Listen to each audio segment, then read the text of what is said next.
Hey, welcome everyone. It's Thursday, and it's time for a special edition of Shooting the Shiznit, and the special edition is the Cool Kids Countdown. That's right, every other week we have Cool Kids Countdown on Thursdays. Thank you everyone for listening to the special holiday edition of Shooting the Shiznit this past Tuesday, as it was outtakes, bloopers, and I even did a blooper and didn't even have it available for iTunes for the first 12 hours or so. If you haven't listened to the episode, go. It's about 41 minutes, a little bit more than usual. Fun episode to edit, and I've got a lot of great reviews about it.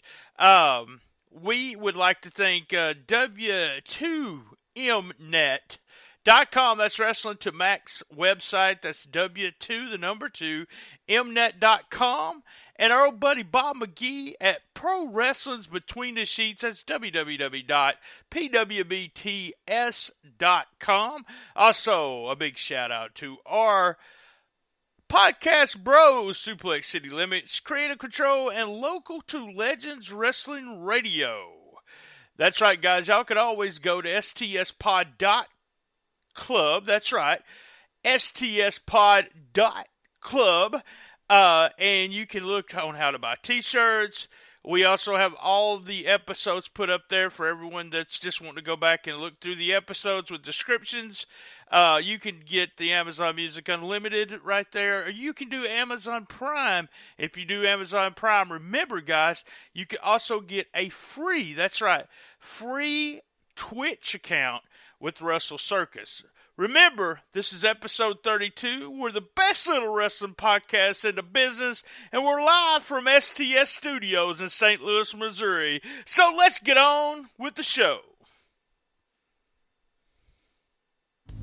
And she says, I wish that I could be like the cool kids, 'cause all the cool kids, they seem to fit in. I wish that I could be like the cool kids, like the cool kids. Countdown, and we got a special edition. It's always special, but this is special edition, as we got Lance LeVine, my co-host always, but Lance actually has a co-host this week. From Suplex City Limits, it's Jim Vicious, and he'll be joining Lance to do the Cool Kids Countdown. And this week, or this bye week, or, ever bye, how bye you want to be, week, it's the 10 types of wrestling fans in 2017. So take it away, Lance. So first off, I just want to make sure that when you said it was a special episode, it's not like Special Olympics. Just let's get that clarified right away. And welcome to Jim. This is like a boyhood dream of mine. The dream has come true, much like Shawn Michaels. I feel like having Jim on the show, this is like James Ellsworth getting to team with AJ Styles or something tonight and win the tag belt. So welcome, Jim. This is an honor to have you on. A podcasting legend. That was the most absurd intro ever. Thank you, sir. It's your boy. It's the King of Long Style, Jim Vicious. People need to listen to Suplex City Limits. If they want to know what the Howard Stern of wrestling shows is all about as far as podcasting goes, listen to Suplex City Limits. So that's about the best comparison I can make as far as Jim stuff every week on Saturdays when he puts out the show. So, as BC said, we have the 10 types of fans in 2017. These are the 10 types of fans that you see at the shows, you talk to online.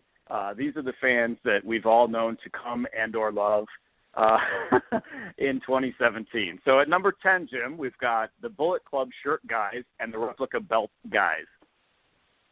How are they a team? How is that one thing? I feel like the replica belt guys are way worse than Bullet Club t-shirt guys. No. And? 75 seconds, sir. I'm sorry. The replica belt guys. When I said give or take, I didn't mean 60 seconds. Replica belt guys, they make me feel bad about going to wrestling shows, especially when they bring TNA belts to WWE shows. The Divas belts. So the Bullet Club guys, I will say the Bullet Club shirt guys, I think it started with the NWO shirts and probably the Austin 316 shirts. Probably before that was the Hulkamania shirts. But at this point, there's like what it's determined is there's like a window of opportunity to wear these shirts. So for like a year and a half, they get cool. And then after that, there's the backlash. and nobody wants to see those shirts anymore. So what I think is that those guys, they will continue to wear those shirts to all the shows, but what I think they should do is put those shirts in the closet, put those shirts in a drawer, let them sit for a couple years, maybe 5-6 years, and then at that point break them back out again, because at that point they kind of become parody, and it becomes kind of retro cool to wear them again. So as far as the belt guys go, oh, God, I got into a conversation with somebody about belts, and they said that, having a cool belt that meant a lot to you in your childhood and putting it on the wall is one thing, but to bring them to the shows is just the most embarrassing sign of a fan, is to bring them to the shows. Like, you think, like, that's definitely a phallic thing. Like, the bigger the belt, if they have the Flair belt, that's obviously overcompensating for something really bad downstairs. So the belt guys and the bullet shirt guys. Guys who carry the Money in the Bank briefcase, those guys. It's like a lunchbox. That's like a lunchbox. So I'm surprised they sell those, but yep, you're right, they sell those too. So at number 9, we've got ring rats and ring rat wannabes. Ooh. Ring rats, a.k.a. the most of the women's roster in WWE. No, out. No, AJ Lee. No, I mean, I don't hang around many indie shows, so I can only imagine, what kind of ladies are out there. Like the kind of ladies who like to bang old wrestlers from the 80s, like still. Oh, that's scary. Yeah, ring rats. And what if the wannabe one? Like they're too ugly to get laid by any of the boys. Exactly. Yeah, pretty much. So, what I always wondered is who goes for the ring rat wannabes. So, as far as the ring rats go, we all know what they look like. It's usually the hot chick wearing the half shirt, skinny jeans, whatever. And hey, for us, when we're at the shows, that's good eye candy for us, so that's okay. And they're the ones that are going after the Seth Rollins of the world, obviously. The Roman Reigns. I had to get that name in here early for you, Jim. So, so they do provide eye candy for us. So it's okay when we're at the indies to see them, lilting around and trying to flirt with the boys. But the ring rat wannabes are the ones that really are bizarre to me, because they're either A, 400 pounds, B, 70 years old, or C, all of the above, which makes it even more scary. So I've always wondered, there's certain wrestlers that you'll see on TV and you're like, if that guy gets more pussy than I do, then there's something wrong with this world, So there's always that one guy that you're always thinking that out. And these are the ring rat wannabes. They're probably the ones that those guys get. So I'm thinking Ellsworth. I'm thinking Authors of Pain. I'm even thinking Cheeseburger. These are the people that get the ring rat wannabes. So at number 9 was the rats and the wannabes. So at number 8 is a tricky one. Number 8, because that rolls a lot of them into one, it is Smarks. Smarks? Aren't we all Smarks? No? It's tough to define. It is tough to define. I guess it depends what you consider a smart. Somebody who thinks OJ didn't do it, according to Brian Pillman. Wait, Brian Trammell? Oh, Brian. What? Brian Pillman? Yeah, Brian Pillman. He's on mute, so he can't come to his own defense at this point. Awesome. So yeah, Mark, I don't like a lot of wrestling fans, to be honest with you. Because you're considering I host a wrestling podcast, I don't like most wrestling fans. They're cunts. Hashtag cunt. That is near and dear to this show. So, tough definition for Smarks. I think there's a lot of crossover with a lot of the other categories that we're going to talk about. The best definition I could come up with was know-it-alls, and yet who ironically know very little. The other thing is, I think about Smarks, it's funny you mentioned podcasts, because I think all of the Smarks at this point have podcasts in 2017 with a listening audience of 6. They talk, it's really weird because they're very contradictory in terms. They read The Observer because they want to know all the inside news, but yet they don't. I think a lot of it probably goes over their heads, and they don't even get a lot of it. So you'll hear these guys talking about somewhat insider stuff and, behind-the-scenes type stuff, and then they'll talk about feuds as if they're real-life feuds. And I'm like, I'm just really confused by these guys. So they'll talk about things like, behind-the-scenes stuff, and then all of a sudden they'll say, well, Rick Rude really could have had Jake Roberts' wife. I'm like, wait, what? Like, you lose all credibility when you start talking that way. So Smarks are at number 8, and I think the bottom line with Smarks is that I just think they're annoying as fuck. So the next 3 are kind of a trilogy that go in order. They go back to back to back. So at number 7, we've got Jim's favorite, the TNA Elitists. Dude, the trilogy that nobody wants to see. TNA marks, Impact, GFW. No, right? They're the GFW marks. No. They are the scourge of the internet wrestling community. They are the absolute worst. Like, they rove through Twitter like the Mad Max, like a Mad Max game through the wastelands, dude. They are just the worst. They hate everything that's not Impact. They worship everything that is Impact. And they're just the worst fans, really, of all time. I'm not saying all Impact fans, but just the people who are, like, so diehard. They are the absolute worst people to deal with. They are challenging. I argued with somebody recently. They were very hard on, like, Impact made AJ Styles, or they come up with these just crazy things. So yeah, not a fan of Impact marks or Global Force Wrestling marks, as we'll have to call them now. Oh, that's right. I did call them TNA Elitists. I guess that showed my stupidity. Anyway, I've liked TNA. I've watched TNA from the beginning. I did not watch it when it was the 75-cent weekly pay-per-views or whatever the fuck it was. I started watching it when it came on Spike, and I've liked much of it over the years. I do recognize the issues of it. I do think that there were some good phases. There was a whole lot of good talent there at many points, but there was also a whole lot of bad crap that went on. So I definitely recognize that there was, definitely some critical things there. You could be critical of Dixie. You could be critical of a lot of the business moves that they've made over the years. This year's product has not been anything very appealing to me, although last year there was quite a bit of good stuff. And so in addition to the elitists that Jim talked about, the bashers are the other ones that I don't get as far as the fans with TNA. There's people that have just ripped it to shreds for, I feel like, 5 years and not given it any kind of a chance. Even when we were online talking about, there was various parts of last year that were very good and easy to watch and good programming, counter-programming to WWE stuff. So I don't get the TNA Elitists for sure. I don't get the bashers either. So at number 6 on our top 10 list of fans in 2017 are the WWE Elitists. Oh, man. The WWE Elitists. Who'll just your Roman Reigns people. Oh, God. They'll shit on anything that's not WWE. They'll shit on Japan. That sounds like a John Cena promo when they talk about Japan, Yeah. They're pretty terrible. See, we call them the drones on the show. Just the people who are in 100% on whatever they throw out, and will defend WWE at a time when you should be angry with that company. They're just right on board. They will argue every move that they make. They're the worst. You think they'd be getting paid by them for how behind them they are, but yeah, they're awful. I would say the Universe, which we can also call them the Universe, are probably the closest thing to marks that we're talking about. They act, like you said, they act like nothing else exists. These are the people that buy the Enzo merchandise, basically.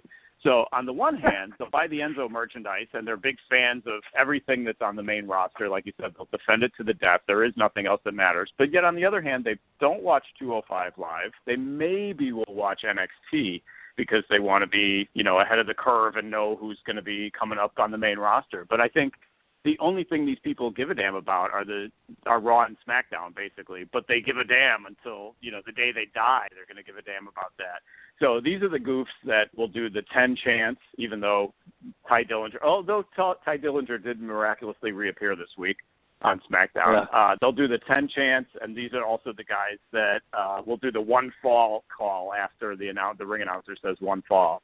So these goofs are just annoying as fuck.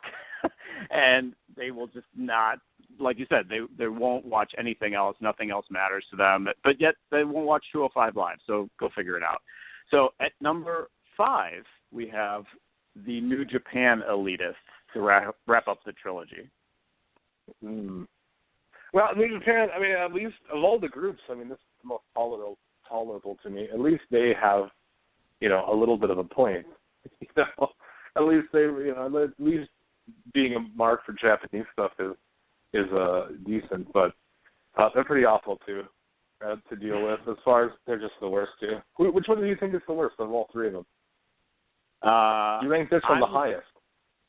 They're not really ranked. These are kind of just randomly in order, so they're not really ranked. I would say, honestly, probably the TNA ones, because like you said, they're just insane. They're more insane than the other two.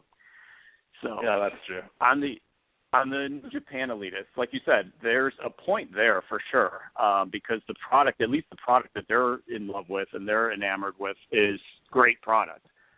But what bothers me is that these are people that think that everything else sucks. And sometimes they can be too critical of other groups, because there is other stuff out there that is good. There's ROH, there's Lucha Underground, there's other great stuff to watch. But some of the New Japan fans, of which many of our friends are, and we are New Japan fans, but it's just the attitude that you take when everything else sucks compared to it. It's kind of what it reminds me of what these guys are when you're a big fan of a band that's underground, and then all of a sudden they have a hit single, and they get some radio airplay, and then they get a little commercial success, and then those fans just want to walk away from that band. They don't give a damn about that band anymore, and they're beneath them, and they're too, the fans are too cool for that band at that point.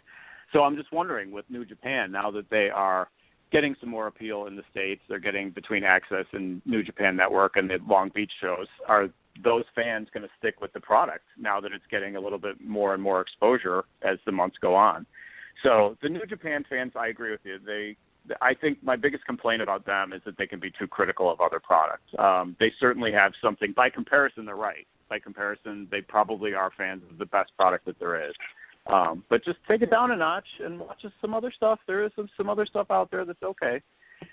So at number 4, we have another much talked about subject on our show is the 80s complainers. The 80s complainers, man, with guys. I can't even define them by an age group because there are old, people of all ages who are in tune with what's happening now in wrestling. I don't know, man.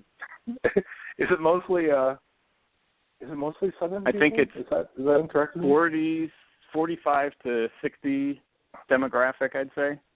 It's all male. I don't know. That much we know. But I grew up, I grew up in the 80s watching wrestling too. Grew up watching the 80s. I grew up watching that shit, but I don't think it's the best stuff ever. I don't hate any. I don't just sit around and watch 80 matches from the 80s. It's like rock and roll. It's best matches from the 80s and shit. And talk about them and do podcasts about them. So weird. Much talked about subject. 80s complainers, because that's our peer group, basically. You're a little bit younger than us, but that's our peer group. And there's so many of the fans that we have gotten blocked by that only obsessed about the 80s. That was their time growing up. And these are what I call the get off my lawn guys, because nothing that has come out since the 80s matters. Only thing that was good was WCW and the WWF Classic era wrestling. These are the guys that, music today sucks. There's no good music today. The only good music was Led Zeppelin. And movies today suck. There's nothing that comes out today that's any good. That drives me crazy with music. There's good music today. I got news for you. There is some good music today. We had this debate on Facebook a while ago. And there's good movies today. You get the list of the top 10 movies of all time from all the critics, and it's Gone with the Wind and Battleship Potemkin and all these old Citizen Kane. That's always at the top of the – I'm like, you people act like there's been no movies released since like 1950, and these are those same people, the 80s complainers. There's been no wrestling since the 1980s. Everything is beneath them, and that's all they want to talk about. So the 80s complainers are in at number 4. At number 3, we've got the Meltzer Bashers. Yeah. The Meltzer Bashers? Definitely. I call them the Tuna Meltzer on our show, but that's out of love. And fought with him as well. He lost his father, so that's a bummer. But people who bash him, I think that's just, I don't even know what that is. Just trying to be too cool for school, that you just want to, bash on this guy. He's right most of the time. Sometimes he's wrong, but, you don't know the guy's respect for, all the shit he's done in the business. So, I don't know. People bash him. I don't understand why. The Meltzer Bashers are it's people on Twitter, and honestly, I don't even understand why Dave responds to half these people, but I think he has fun with it, and it's probably become something of a game to him at this point. I've been reading it for over 30 years. The guy has blazed the trail as far as wrestling journalism goes. He's got no peers. These goofs are trying to make it. I'm guessing that they're just trying to see their name get retweeted. They're trying to get their name out there for one glorious moment in their minds by saying something stupid. And I think some of them are just plain crazy. I think I can only imagine for the stuff that he retweets and answers and shoots down, I can only imagine the volume of things that he must get that he just ignores. So the ones that are probably the most entertaining are back to number 6, the WWE elitists, that when they pick on him for the match grade, like for instance, the AJ Styles and John Cena match, only getting a 4 3/4 stars became so uber controversial to them. Like, it was so insulting that it was not 5 stars. And they still are pressing. I think, when was that match? Like January, it was earlier this year. And they're still pressing him on that issue of why did that not get 4 3/4 stars? And why did Sami Zayn and Nakamura last year, or whatever that was, get only 4 3/4? I'm like, really? Is that what you people have to worry about? That's the issue? So, anyway, the Meltzer Bashers, number 3. Number 2, Jim, are White Knights. Oh, dude. White Knights I'm just going to take this in my own direction. White Knights for women's wrestlers are the absolute worst. Who every woman is improving, and she's good in the ring, and she's good on my mic. And if you say anything about their, the woman wrestler that they jack off to every night, you're in for a shitstorm. I've started shitstorms, man. I've been on Twitter, and I'll say something about some random women's wrestler, and they will a whole community will unload upon me. One night I had to sit and block. I ended up blocking like 100 people, 200 people, just because they would just flood my inbox with shit, and they were just the worst people ever. What was it about? I don't even remember. You say anything that's remotely mean-spirited or anything, you know how it is now. I mean, you're old enough to, look at the modern generation as they are, a bunch of pussies. They're offended by everything, and everything hurts everyone's feelings, and there's going to be a media backlash, and they're the worst. People who were pissed off when we were we tweeting, nude pictures of Paige, like as if we're not going to, being an 18 and over, an adult wrestling podcast. Of course we're going to tweet out pictures of naked wrestling women. Come on. And they were not happy about that. So the White Knights, yeah. I know that you guys, that's why we included it, because you guys have talked about White Knights often on your show, and I look at White Knights as being the reverse rats and reverse rat wannabes, basically. It's the fat dude and the dudes that live in their mom's basement with the replica belts and that think that they're going to get laid by Bayley and Sasha Banks, So I think these are the guys that, like you said, they have to jump to the defense of Bayley. They have to jump to the defense of This Is Your Life Bayley being the greatest segment of all time on WWE television, because they think that if they defend them, they're going to get in Alexa Bliss's pants or they're going to get Bayley. And I'm like, dude, there's basically zero chance of you ever even seeing these people, let alone getting laid by these people, or probably anybody at this point. So the White Knights are just annoying because of the whole coming to the defense of their heroes, Bayley and Sasha and Charlotte in WWE. So that brings us to number 1. Sorry, there's ones that are very dedicated to really obscure women. Like Summer Rae, there's a whole community of people who are hardcore about her. She's got that bitch has a witch nose and shit. Get out of here. Of all people, Summer Rae, like Lillian Garcia. If I could do a horse sound effect, I would. Maybe BT can find a horse sound effect for us. And I'm one to talk because I'm going to Shimmer this weekend. So, but anyway, that's a whole other story. I'll compose myself and I'll handle myself professionally and I'll comport myself with dignity in the Shimmer audience. So that brings us to number 1. The number 1 type of fan in 2017, very simply, is us. How cocky is that? Sauce, man. So there's people who get it. Is that what we're saying? Yep. Yeah, man. Just wrestling is fun. It's to me anyway. It's made to be made fun of, sort of. Kind of that's what we do. We just make fun of wrestling and make jokes about awful things in wrestling history. I don't know, man. But yeah, not being any of those other fans, I guess. Right? The other 9. I don't know. So number one 9. us. Yeah, maybe it's arrogant, maybe it's not, whatever. Like I said, I didn't put these in any order, but randomly we came out to number 1. So like you said, Jim, it's people that get it, people that understand that basically this is a fun business. It's a fascinating business. I've always considered it a soap opera with stuntmen, and that's, over the years, that's what it's been. I've gotten to understand more and more over the years about the business. I understood it pretty early on. I don't think I was ever really much of a mark, but it's people that appreciate the effort that these guys and women put out on a weekly basis. It's people that complain when it's bad. Like, I will say the Lonzo Ball incident a week ago, probably the worst thing I've ever seen in wrestling in over 30 years, and have every right to complain when it's bad, and that was bad.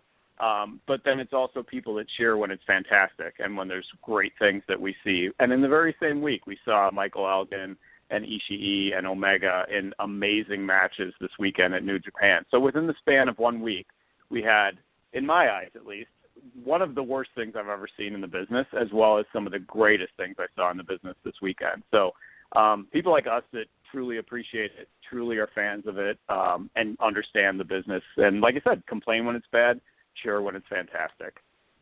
There you go, man.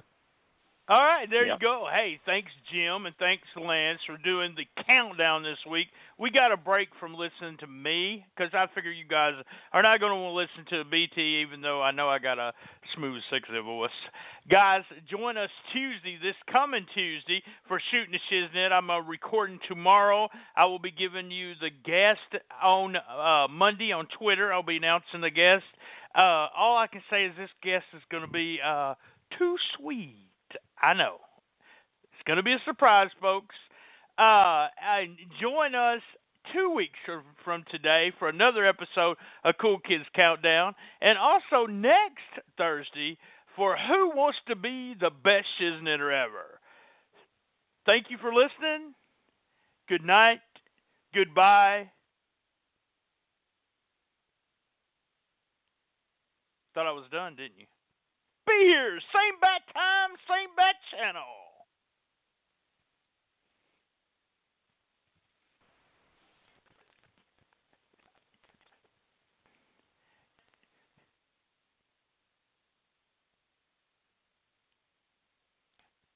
Summer's heating up, and so are the savings. Head to Cabela's now for our summer clearance. Get outfitted for your next adventure with up to 50% off casual shirts, shorts, sandals, and hikers from all your favorite brands. Ensure everybody's protected from the sun on your next picnic in the backyard or day at the lake with 40% off all in-stock screen shelters and canopies. Hurry in. We've got something for everybody during our summer clearance going on now. See all our deals at Cabela's.com.